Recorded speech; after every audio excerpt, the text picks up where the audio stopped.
بإذن الله كنوا أما كنوا يمال صدركا كنا يجيني صدركا كنا نجي غافة درا دبر تيك توك غافة وقاسة دي درا غافة فرحان فاسين namni dhufee kana dhageeffatu iyyuu hin jiru si galte. Suutumaan si qadeemne namni si qadeemne gaafa anuyyuu dhufu sani nama 150 caalu namni naannoo kana oolu si galte. Erga sani ammoo suutaan deemaatumaan deemnee tumaan namni ji'a keessatti faana yookaan ji'a keessatti nama sadii afur qofa argina. Amma immoo alhamdulillah guyyaadha namni islaamummaa qabataa deemaami tola rabbiiti subhaanahu wa ta'ala. للبن ما نتاجباتو مالي برسيبن ما نتاجباتو مالي يا ربي إن شاء الله أسر ريوتاني وان قد دلقما لفرت له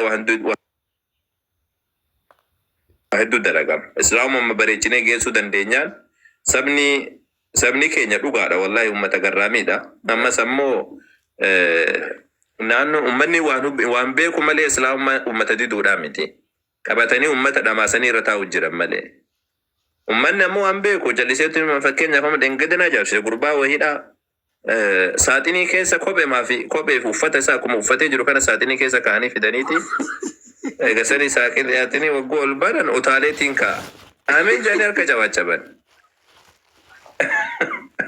gurbaa uffata ofirraa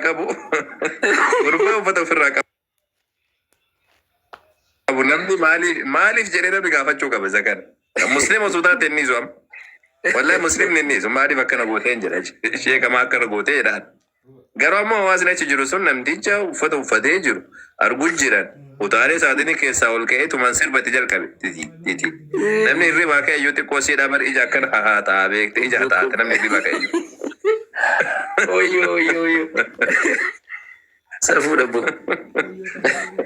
بنت نجابو ركز هذا بايه ركز هذا سافو ummata inni gowwomsani hojjeta oofanii faniidha wallahi nu ta'eera namni baay'ee gaariidha dhugaa dubbachuuf maalayyaadha ustaas maalayyaadha isinitti fakkaate amantii sobaan kun jiraachuun gaariidha gatiin ifti qabu hin beekamu isinii galee dhugaa hankeeti soomni hin jiru taanaan gatii dhugaan qabu hin beekamu gatiin dhugaa qaalii ta'e rakkasa ta'e hin beekamu amantini dogoggora amantin dramaati kala amantin soba fakkeessan akkasiin jiru taanaani amantin dhugaan isa kam akka ta'e beekamu weetto isinii galee so rabbi karaama isaanii soba isaanii bakkeetti baasaa jira waan isaan uuman waan isaan bittilan bakkeetti baasaa jira alhamdulillah yoomuu umuriin qabu sobi umuriin qabu fagoo deemuu danda'u guyyaatti salphatu qaba guyyaatti bakkee ba'uu qaba barri bara teknooloojiidha barri baraadhaan namni hundumtuu ammayyaa'edha namni hundumtuu qaroomedha bara namni hundumtuu dhugaa barbaadudha dubbisuudha ofii isaaniidha ofirratti hojjechaa jiru alhamdulillah dhugaan lafa qabata somni hin baqata deeman amana hojjetan gaariidha hundaa'u abdi jawwaala tokkoon deebi'a abdi Muusaadha okay yes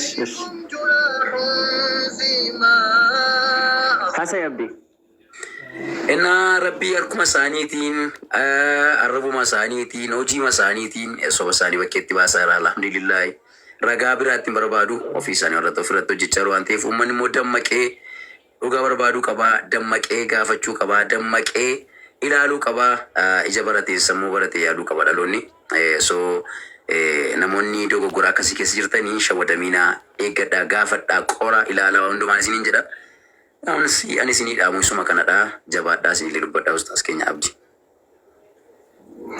wallahi dhaamsa bareedaadha nama itti fayyadamu rabbiin isaan haa taasisu dhaamsa bareedaa dhaamteefi egaa dhaamsa isinii dhaamee jira obboleessi keessanii inni isin jaalatu jechuudha obboleessa keessan foonii obboleessa keessan hafuuraa kan ture adda obboleessa keessan foonii dhaamsa bareedaa isinii dhaame rabbiin isinillee haa fayyadu inni abdiidhaaf ife isiniifillee haa ifu egaa kanuma du'aa isinii goona maa wanni godhuu dandeenyu waan biraa waan isinii goonu hin qabnu rabbiin ija qalbii isinitti haa kennu gurra qalbii illee isinitti haa kennu Du'a masinii goona. Du'a masinii goona. Seenaa akkam jirta nagaadha? Yesuusiin galchaa. Nagaa keessan. Akkam jirta mee ati fayyuma? Sirra galataa Waaqayyo. Baga nagaan dhufte siin jenne. Ayyee baga nagaan nu eddan.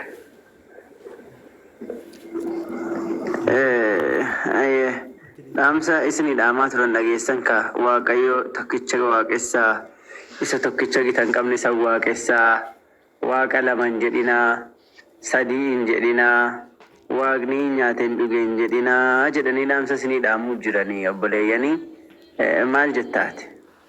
Jammara akkamitti waaqni sadi ta'a akkamitti lama ta'a? Meeqare? Tokkicha malee. Okay, Ustaz TikTok bareefuu sadiin ajjirtu moo bilbilu makaaniin ajjirtu yaalaa irraattan kan biraatiini. Okay, tokkichuma? Eeyyeen. Okay, tokkichi sun eenyure?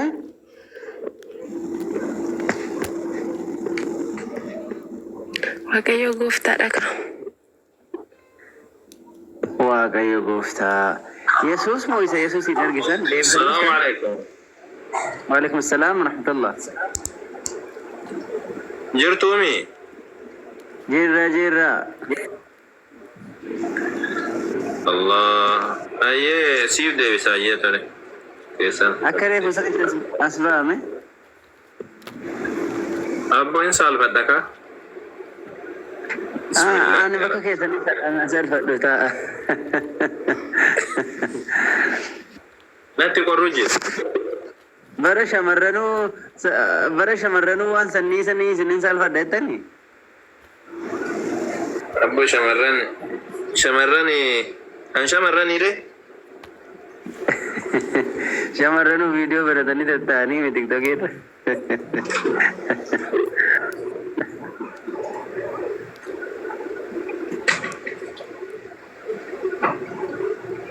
Yeroo takkamee uffata guddaa tokko uffadhaa jiru. Kootii kiyya tokko hin beekame ka'ee tokkorraa tokko. Kootii ajaa'ibaati. Eeywa. Bismillah. Mukayyafa tokkotu qoruuf jira sababa sana jecha. Ayyee xiqqoo siidhamee si wajjin seetiin irra bu'aa. Walumaan buunaa jira. Aaya. Ayyee. Itti fufaa kun amma xiqqoo si haasa'ame.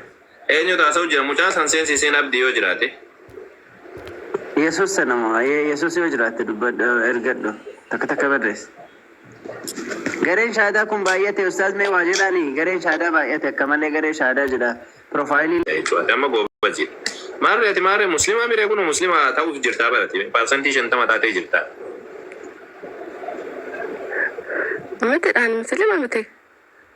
Garuu dammoo muslima ta'uu jira parsantii 50 muslimaa. Yesuus inoo maal jettee amana?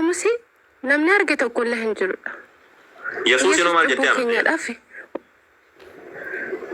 Yesuus cubbuu keenyaadhaaf kan biyya lafaa dhufee cubbuu keenyarraa nu fayyisuudhaaf Waaqayyo abbaan ilma isaa tokkicha kan nuuf ergedha. Hundumtuu yakkeera. Inni Waaqayyoodha moo nama inni? Hojiin hojjeteedhaan Waaqayyotti hin fakkeeffama. Maal jechuun Waaqayyoodha inni ofiisaati? Waaqayyo miti gan hojii inni hojjeteen Waaqayyotti hin fakkeeffamadha. Akkamitti namni hojii inni hojjete Waaqayyotti fakkeeffama? Namni Waaqayyoon fakkaatu hin jiraa? Kan Waaqayyo fakkaatu hin jirudha. Garuu gini hojii inni hojjete. Maaf Waaqayyo ilma isaa tokkicha cubbuu biyya lafaatii nuuf erge garuu hojii inni hojjete dhaan Waaqayyotti fakkeeffama. Ilmi baay'eedha ka. Ilmi baay'eedha bar ilmaan Waaqayyoodha baay'eedha ka macaafaatti bar. Adam ilma Waaqayyoo jedhama. Luqaas boqonnaa 3:38 irra jira. Amma sammuu malaayikaan ilma Waaqayyoo jedhamu. Hojii seera uumama boqonnaa 6:2 irra jira. Namni warroonni nagaa buusan haa gammadan isaan ilma Waaqayyoon jedhamu jedha Yesuus illee Maatewos boqonnaa 5 irra jira. Sigaltee barattoonni Yesuus iyyuu warri isatti amananiyyuu ilma Waaqayyoo jedhamu.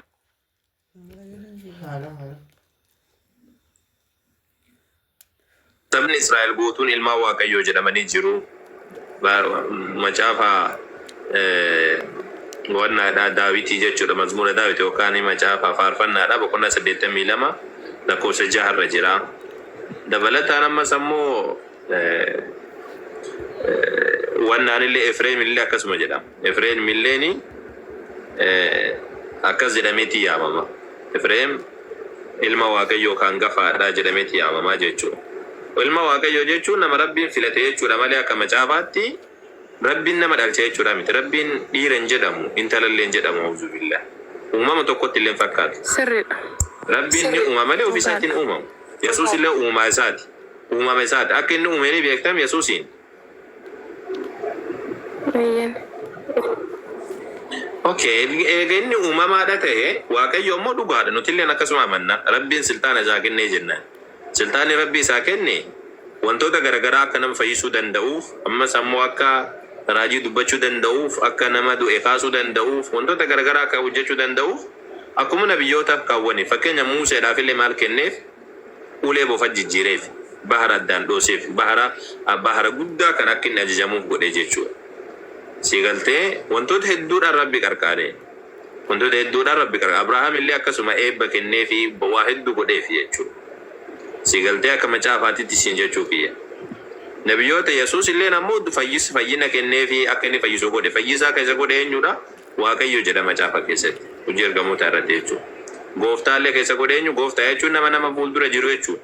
Gooftaallee keessa godhe eenyudha? Waaqayyoodha jedha. Masii keessa godhe eenyudha? Waaqayyoodha jedha. Hafuura ka kenneef eenyudha jedha? Waaqayyoodha jedha. Humna ka kenneef eenyudha jedha? Waaqayyoodha jedha. Keessa dibe eenyu jedha? Waaqayyoodha jedha. Sigaltee Waaqayyotu si dibee jedha. Waa hunda kan kenneef Waaqayyoodha jedha. Kanaafuu akkasitti qabii siin jechuudhaaf. Waaqayyo tokkicha isa Yesuusin ergesan. Akkasumatti amantaa meeti? Baay'een. Gaariidha. Hayyee erga akkas taate maal ati muslimaan akkuma tokko jirtaa jechuudha bara. Muslimaan akka tokkotti amanuu jirtaa jechuudha.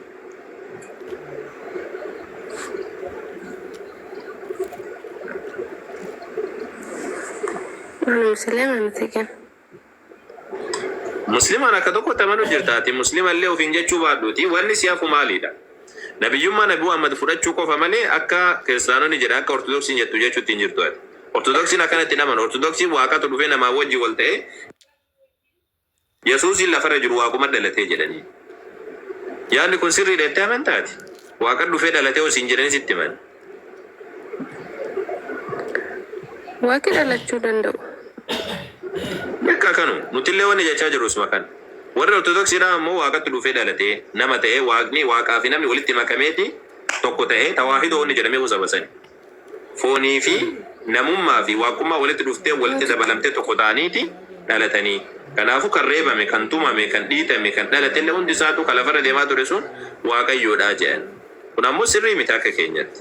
Muslima Islaamummaa keessatti nuti Rabbiin tokko isa jennaan. Isa malee ka biraan jiru. Inni ijaan hin mul'atu. Ifa humti nutti hin dhiyaanne qaba. Eenyullee isa arguu hin danda'u. Isa arguu amma kana isa arguu hin danda'u. Sigaltee namni isa argellee hin jiru. Rabbiin tokkicha jennaan. Tokkichummaa Rabbiidha akka kanatti wanta goona jechuudha.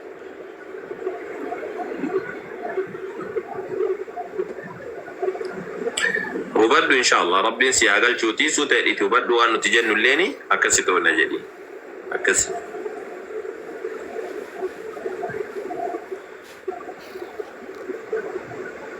Sigaltee? Baay'eedhaan isaanii qabu. Beenxee fi kiristaana walitti qabdanii nu qeeqinaadhas. Ayyee jettole walitti isin qabnuuti ati mee kan biraa waan biraa si gaafadha ayyee agasiifu.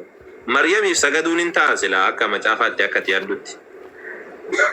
Nuti sijjammar Maariyamiin jaalannan kabajna malee hin sagannudha. Beenxeedhaa fi kiristaan adda baafadhaa sinin jechaa jira akkoo Maryami.